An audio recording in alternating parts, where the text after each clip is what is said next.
오늘 우리에게 주시는 하나님의 말씀은 예레미야 49장입니다. 오늘도 이 말씀을 통해서 하나님께서 우리 모두에게 은혜 주시기를 원합니다. 간밤에 평안하셨습니까? 이제 벌써 예레미야가 이제 정말 몇 장 안 남았는데요. 오늘 본문에서는 이제 여러 나라들이 이제 심판받게 될 것이다라는 내용이 이제 등장합니다. 암몬, 에돔, 다메섹, 게달, 하솔, 엘람이라는 족속들이 이제 심판을 받게 될 것이다. 이제 하나님께서 예언하시는 것이죠. 우리는 이제 여러 민족들에 대한 이야기 중에서 오늘은 에돔에 대한 심판을 좀 같이 보려고 합니다. 에돔이라는 나라는 에서라는 사람의 후손들이 세운 나라이기도 하고 또 에서의 후손들을 부르는 말이기도 합니다. 그 민족 그 자체를 이제 에돔이라고 부르기도 하고 그 민족이 세운 나라를 에돔이라고도 합니다.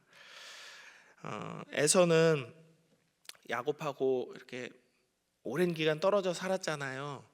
그러니까 장자권 이렇게 몰래 뺏어가 가지고 이제 내가 이 야곱을 죽여야 되겠다 하고 부르르르 할 때 그때 엄마가 외삼촌 집으로 도망 보내잖아요, 야곱을. 그러고 나서 이제 한 20년 이상 있다가 다시 형이랑 만납니다.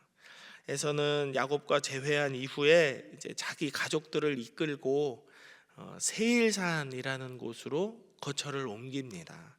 창세기 36장 6절에서 8절의 말씀을 제가 읽어드리겠습니다. 에서가 자기 아내들과 자기 자녀들과 자기 집의 모든 사람과 자기의 가축과 자기의 모든 짐승과 자기가 가나안 땅에서 모든 재물을 이끌고 그의 동생 야곱을 떠나 다른 곳으로 갔으니 두 사람의 소유가 풍부하여 함께 거주할 수 없음이러라. 그들이 거주하는 땅이 그들의 가축으로 말미암아 그들을 용납할 수 없었더라. 이에 에서 곧 에돔이 세일산에 거주하니라 라고 했습니다. 세일산은 이때부터 그 에서의 후손 에돔 사람의 고향같이 되었습니다. 거주지가 되었죠. 에서의 후손인 에돔인들은 세일산에서 제법 큰 민족을 이룹니다. 그들은 야곱의 후손들과 끊임없이 부딪히면서 관계를 이어갑니다. 출애굽 당시에는 모세가 에돔 땅을 통과하고자 했을 때 거절하죠. 못 지나간다 이렇게 거절합니다. 사울과 다윗 시대에는 이제 이스라엘이 에돔을 점령하기도 하고 그 솔로몬은 에시온 게벨이라는 곳에서 배를 만들었는데요. 이것도 에돔 땅입니다. 이스라엘이 이제 남과 북으로 나뉘었을 때 에돔은 기회가 있을 때마다 유다를 배신하거나 괴롭혔습니다. 역대하 20장 10절과 11절의 말씀을 제가 읽어드리겠습니다. 옛적에 이스라엘이 애굽 땅에서 나올 때에 암몬 자손과 모압 자손과 세일산 사람들을 침노하기를 주께서 용납하지 아니하심으로 이에 돌이켜 그들을 떠나고 멸하지 아니하였거늘 이제 그들이 우리에게 갚는 것을 보옵소서. 그들이 와서 주께서 우리에게 주신 주의 기업에서 우리를 쫓아내고자 하나이다 라고 이렇게 하나님 앞에 기도하는 거예요. 출애굽할 때 하나님께서 암몬 자손의 땅과 모압 자손의 땅과 세일산 자손들의 땅을 침략하지 못하도록 함부로 지나가지 못하도록 하나님께서 막았기 때문에 저들을 그대로 내버려 두었는데 지금 쟤들이 하는 꼴을 보세요. 하나님 저 나쁜 놈들 하고 이렇게 또 부르르 떨면서 하나님한테 울면서 기도하는 거죠. 이 외에도 뭐 크고 작은 여러 번의 괴롭힘이 있었는데 이 에돔은 특히 바벨론이 유다를 공격할 때 앞장서서 침공했던 나라 중에 하나입니다.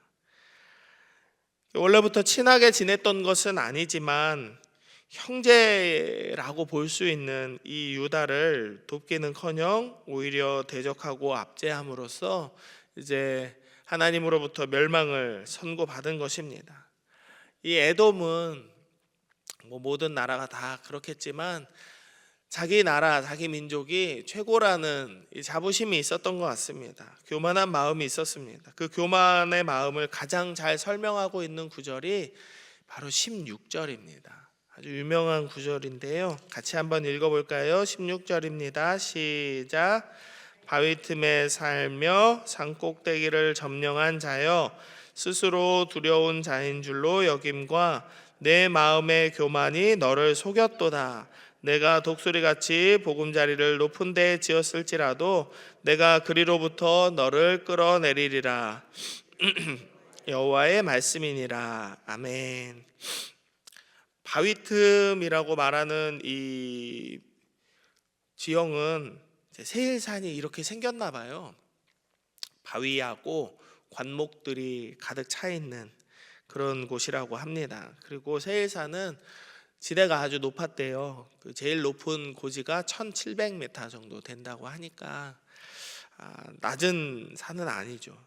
그러니까 바위 틈에 살고 산 꼭대기를 점령했다라는 것은 이 사람들이 스스로 안전한 곳에 있고 내가 높은 곳에서 너희들을 다 내려다보고 있어, 이곳은 완벽한 곳이야 라고 말하는 이런 자랑스러움, 자기 스스로를 높게 여기는 그런 마음, 이것을 말하고 있다고 생각합니다. 이 사람들은 자기들이 가장 높은 곳에 거주하고 있었기 때문에 우리는 강한 민족이고 소위 높은 민족이라고 자부하고 있었던 거죠. 그들은 스스로를 대단한 사람들이라고 여기지만 결국 그들 자신의 마음의 교만이 그들을 속였다라고 하나님께서는 말씀하십니다. 우리도 때로는 우리 자신이 우리 속일 때를 경험하곤 합니다. 주로 이제 그 젊은 남자들이 그런 경험이 많은데요. 아침에 이렇게 세수하고 욕실에서 거울을 볼 때 이 정도면 잘생기지 않았나 뭐 그런 생각을 하면서 자기 위안을 이렇게 삼고, 이렇게 또 밖에 나가서 보면은 세상에 잘생긴 사람들이 왜 이렇게 많아, 이렇게 낙심하고 상처를 입었다가 저녁에 또 이렇게 세수하고 거울 보면 이 정도면 괜찮은데 그런 약간의 착각 이런 거를 할 때가 있는데요. 그거보다 더 나아가서 이제 이런 거죠. 사람이 거짓말을 이렇게 하다 보면은 처음에는 내가 하는 거짓말이 거짓말이라는 사실을 내가 알고 있어요. 그런데 거짓말이 반복되고 거짓말을 많이 하다 보면 그 거짓말이 진짜라고 내가 믿게 되는 경우가 있습니다. 그런 경우가 있어요. 그래서 내가 거짓말을 하고 있다라는 사실을 잊어버리고 내가 거짓말을 왜 하지? 라는 그런 거짓말의 목적도 잃어버린 채 그냥 거짓말을 하게 되는 경우가 있는 거죠. 우리가 우리 자신을 드러낼 때도 마찬가지입니다. 사실 우리는 그런 사람들이 아닌데 다른 사람들 앞에서 나 자신을 드러내려고 할 때에는 나는 이 정도는 되지, 나는 이런 사람이야 라고 다른 사람들을 이렇게 어떻게 보면 깎아내려야 내가 높아지기 때문에 나 자신을 높이기 위해서 거짓말하게 되는 경우가 있는 거죠.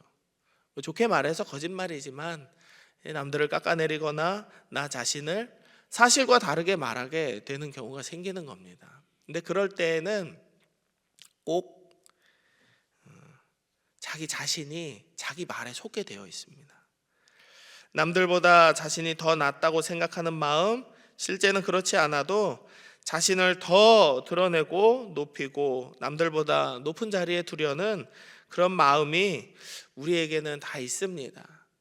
성경은 이런 마음을 교만이라고 부릅니다. 하나님은 우리가 능력이 있든지 없든지 우리를 사랑하십니다. 우리가 길에서 청소를 하는 직업을 가졌어도 아니면은 이렇게 의사 가운을 입거나 판사복을 입고 높은 자리에 앉아 있는 사람이라 할지라도 하나님은 우리를 어떠한 곳에 있어도 똑같이 사랑해 주십니다. 우리는 우리가 가진 것이 모두 하나님께서 주신 것이고 그것에 감사하면서 하나님과 동행하며 살아가면 됩니다. 그러나 교만한 마음을 가진 사람들은 언제나 하나님이 나에게 더 많은 것을 주셨다라고 자부하거나 다른 사람이 나보다 더 많은 것을 가졌음에 질투하며 교만한 마음을 가지려고 합니다. 자기 자신을 계속해서 높이려고 하죠. 더 높은 곳으로 오르려고 하고 자신보다 낮은 자들이나 낮게 보이는 자들은 무시하려고 합니다. 그러나 하나님은 교만을 싫어하시고 겸손한 자를 오히려 들어서 쓰십니다. 그래서 하나님께서는 에돔이 정말 독수리와 같이 보금자리를 높게 지었을지라도 그들을 거기서 끌어내리겠다라고 말씀하시는 거예요.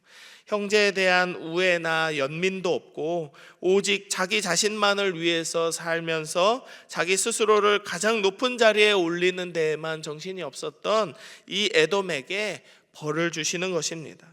하나님께서 에돔에게 하시는 이 말씀은 우리에게도 두려운 말씀이 된 것이죠. 왜냐하면 우리 마음에도 혹시 모를 교만과 겸손치 못함으로 인해서 우리도 역시 하나님의 징계를 받을 수 있기 때문입니다. 그러나 반대로 생각해 본다면 하나님은 겸손하게 살아가려는 우리, 그러니까 낮은 지위와 낮은 곳에서라도 이렇게 섬기고 하나님 은혜와 평안 속에서 살기를 소망하는 우리 모두를 하나님께서는 높여주실 것이다 라는 기대를 가질 수 있게 되는 것입니다. 제 아무리 독수리 같은 힘이 있고 가장 높은 곳에 둥지를 틀고 살아가는 사람이라 하더라도 하나님은 반드시 그 교만의 자리를 부수고 그를 땅으로 끌어내리실 것입니다. 그러나 어떠한 상황에서도 겸손하게 주님의 뜻을 따르는 자는 높여주실 것을 믿으시기 바랍니다. 베드로전서 5장 6절의 말씀을 읽어드리겠습니다. 그러므로 하나님의 능하신 손 아래에서 겸손하라. 때가 되면 너희를 높이시리라 라고 말씀하셨어요. 겸손한 자, 하나님의 음성을 들으려고 하고 그 말씀에 순종하려고 하는 사람들은 하나님께서 존귀하게 여기십니다. 그리고 그들의 삶에 복을 주시고 하나님의 자녀로 살아가는 기쁨과 감사가 넘치게 하실 것입니다. 때가 되면 지금인지 그 때가 지났는지 나중에 올지 우리는 그 때를 만나봐야 아는 것이지만 분명한 것은 때가 있다라는 것입니다. 하나님은 겸손한 자에게, 하나님의 말씀에 순종하는 자에게 분명히 높임을 허락하신다는 것입니다. 우리의 삶에 은혜를 주신다는 것입니다. 사랑하는 여러분, 우리는 얼마든지 우리 자신을 드러내면서 우리를 높이고 살아갈 수 있습니다. 자랑하면서 살아갈 수 있습니다. 얼마든지 나보다 약한 사람이나 부족한 사람 위에 서서 그들을 내려다보면서 살아갈 수 있습니다. 하다못해 차만 좀 높은 거 타도 우쭐해지는 게 사람이더라고요. 제가 처음 이제 결혼하고서 중고차를 프라이드를 샀을 때 그 차가 이렇게 조그맣거든요. 그러니까 이렇게 아무튼 위험해요. 서울에서 운전할 때 이렇게 몇 억짜리 차들이 막 이렇게 수도 없이 이렇게 덤벼드니까, 그러다가 이제 지인이 낳고서 차를 바꿨어요. 이제 차가 한 14년 되니까 이제 자꾸 멈추더라고요. 그래서 이렇게 차를 바꿨는데 지금 타는 저 하얀 차를 샀는데 저 차는 약간 높거든요. 그러니까 약간 우쭐해지더라고요.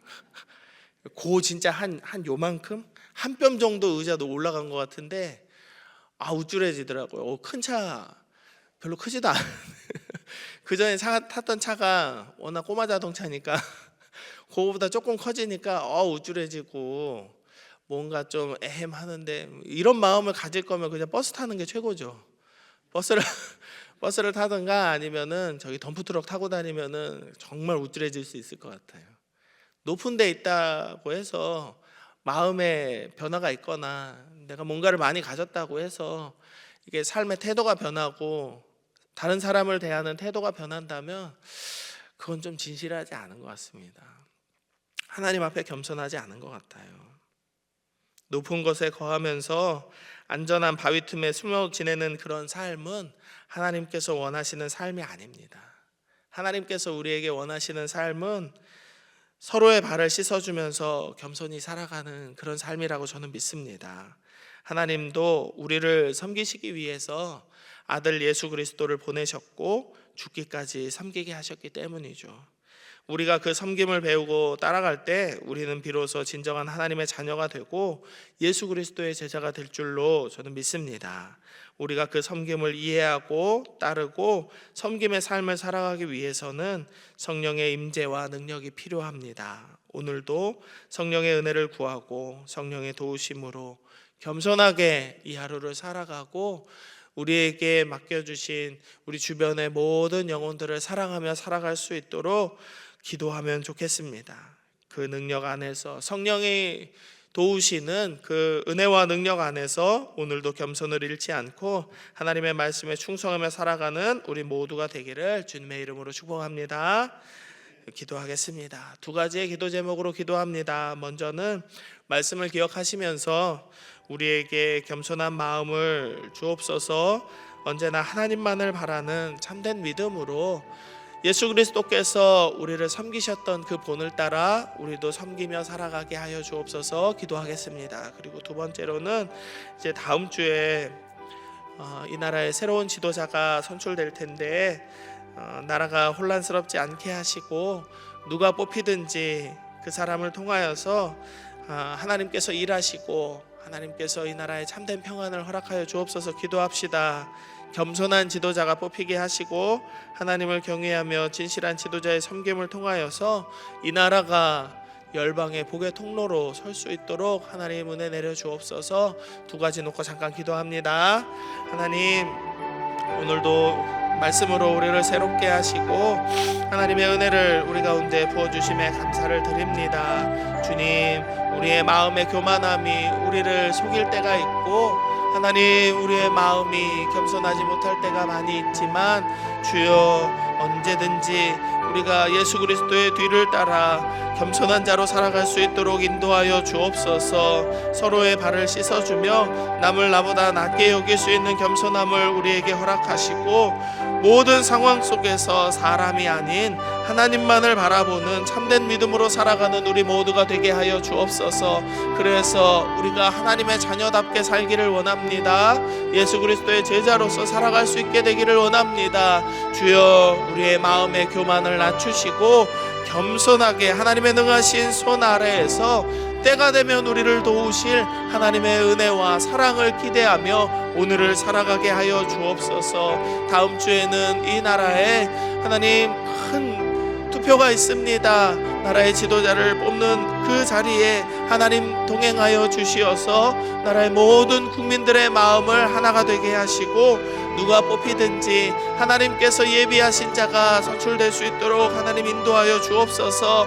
누가 뽑히든지 하나님 그 뽑힌 지도자의 마음이 겸손하게 하시고 하나님 뜻 안에서 나라와 국민을 사랑하고 하나님께서 맡겨주신 모든 사명을 잘 감당할 수 있는 귀한 지도자 될 수 있도록 주여 역사하여 주옵소서. 하나님, 이 나라가 다시금 온 열방의 복의 통로로 서게 되기를 원합니다. 하나님께서 세워주신 촛대가 온전히 온 열방을 향하여서 빛을 발할 수 있는 귀한 나라 되기를 원합니다. 하나님께서 세워주신 나라이니 하나님께서 일제 압제 가운데에서 회복시켜 주시고 전쟁의 혼란 가운데에서도 다시금 세워주신 이 나라의 이 민족을 하나님 평안하게 하시고 이 나라를 통하여서 하나님이 역사하시고 일하시는 것을 우리 자손 대대로 볼 수 있기를 소망합니다. 주여, 이 나라 민족이 하나님 은혜 안에 살게 하시고 새로운 지도자를 통하여 하나님 역사를 계속해서 바라보게 하여 주시옵소서. 주님, 하나님, 오늘 우리에게 주신 이 말씀을 통하여서 우리도 겸손한 자 되기를 원합니다. 하나님께서 우리에게 베풀어 주신 모든 사랑과 은혜를 기억하면서 하나님 은혜 없이는 살 수 없습니다. 하나님께서 돕지 않으시면 우리는 아무것도 아닙니다 말할 수 있는 겸손함이 우리 가운데 있게 하여 주옵소서. 하나님의 능하신 손 아래에서 겸손할 수 있는 지혜가 있게 하시고 우리를 높이실 날을 기대하면서 인내하며 하나님을 바랄 수 있는 믿음이 우리 가운데 있게 하여 주옵소서. 사랑하는 우리 자녀손들의 삶에도 하나님이 은혜가 있어서 저들의 삶의 자리에서 요셉과 같이 다윗과 같이 참고 인내하며 견디며 하나님과 동행할 때 저들의 삶에도 풍성한 하나님의 은혜가 있기를 원합니다. 주여, 우리의 자녀들 자손들의 삶에 하나님 동행하여 주시고 오늘도 저들에게 기름 부어 주옵소서. 이 나라의 새로운 지도자가 선출될 날이 며칠 남지 않았습니다. 하나님, 투표하는 모든 과정 가운데 하나님께서 모든 국민들에게 평안한 마음을 허락하여 주시고 이 투표로 인하여서 나라가 분열되지 않도록 하나님 도와주시고, 세워진 자가 누구이든지 하나님께서 예비하신 자리에서 겸손하게 이 나라와 민족을 위하여 국민들을 위하여 수고하고 헌신할 수 있도록 하나님 그 마음을 붙들어 주시옵소서. 돕는 자들이 많아지게 하시고 이 나라와 민족을 위하여 기도하는 교회들이 깨어서 전심으로 이 나라를 위하여서 기도할 수 있도록 우리의 심령도 열어 주시옵소서. 오늘을 살아가는 광양제일 성도들의 모든 기도 제목 가운데 하나님 은혜 주시기를 원합니다. 우리는 그저 기도할 뿐이오나 응답하시는 분은 하나님이시오니 주여, 우리를 불쌍히 여겨 주옵소서. 모든 것 감사드리며 거룩하신 예수님 이름으로 기도드립니다. 아멘.